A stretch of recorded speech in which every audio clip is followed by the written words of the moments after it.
Hali gani mpenzi mtazamaji? Ni siku chache zimepita baada ya kuwa tumeona tukio ambalo lilitokea na liliweza kuzua mjadala mkubwa sana katika vyombo vya jamii, sasa katika magazeti pamoja na mitandao. Ni kwamba ni kuhusu jambo hili ambalo ilisadikika kwamba mlinzi wa rais wetu mpendwa Mama Samia Suluhu Hassan ni kwamba aliweza kupatwa na mtihani wa kukosa nguvu. Ni kwamba hali yake ya kiafya iliweza kubadilika. Kumbuka pia hawa ni binadamu.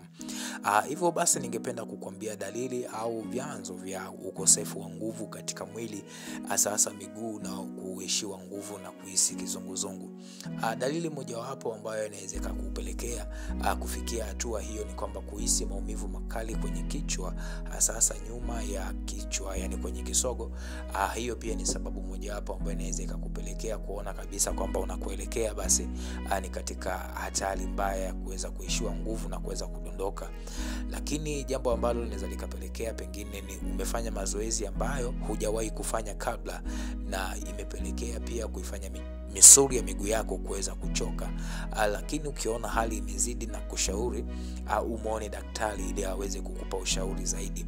Lakini pia jambo lingine ambalo linaweza likapelekea misuli ya miguu yako. Kabla hujatizama video hii, unatakiwa utambue kwanza kuwa hata makomandoni wanadamu. Kuna muda na wao wanakumbwa na maradhi ama magonjwa ghafla, au kuna muda wanakuwa hawako timamu pia kimwili, na hii ni sababu mwanadamu yeyote kuumwa ni kawaida.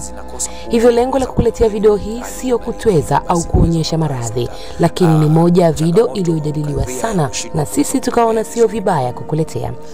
Hakikisha mbonyeza maneno mekundu subscribe ili usiwe unapitwa na taarifa zetu. Mimi ni Princess Kiuli na hii ni Mseto Media. Video hii imeonekana kujadiliwa sana kwenye mitandao ya kijamii, ambayo ni video ya hivi majuzi ikimwonyesha mlinzi wa mheshimiwa kama hali yake ya afya kubadilika ghafla na kuwa kama mtu aliyekumbwa na kizunguzungu. Hali iliyopelekea walinzi na watu wengine kumsaidia mara moja kwa kumshika kisha kupelekwa kwenye matibabu. Wataalamu wanaojua masuala ya ulinzi wa viongozi wanasema muda mwingine hali kama hiyo kutokea ni kawaida, kwani walinzi hao ni binadamu kama sisi, na isitoshe wanaweza kusimama wima kwa muda mrefu sana wakihakikisha usalama wa kiongozi.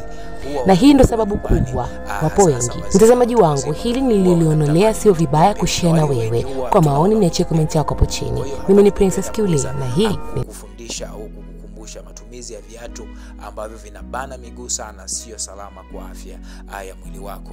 Lakini pia mbali na hapo, viatu ni vizuri sana endapo kama utatumia katika ustaarabu mzuri wa kuweza kuhifadhi afya yako. Lakini pia jambo lingine ambalo ningependa kukukumbusha ni kwamba unapoona pia dalili za mifupa yako inakuwa inauma, kwa sababu unapokuwa unainuka au unapohitaji unakuwa unasikia sauti kwenye mifupa yako ikilia kana kwamba ni unavunja vijiti, basi muone daktari kwa ajili ya afya yako. Hivyo basi naomba usisahau kusubscribe kwa ajili ya kuwa pamoja nasi. Asante sana.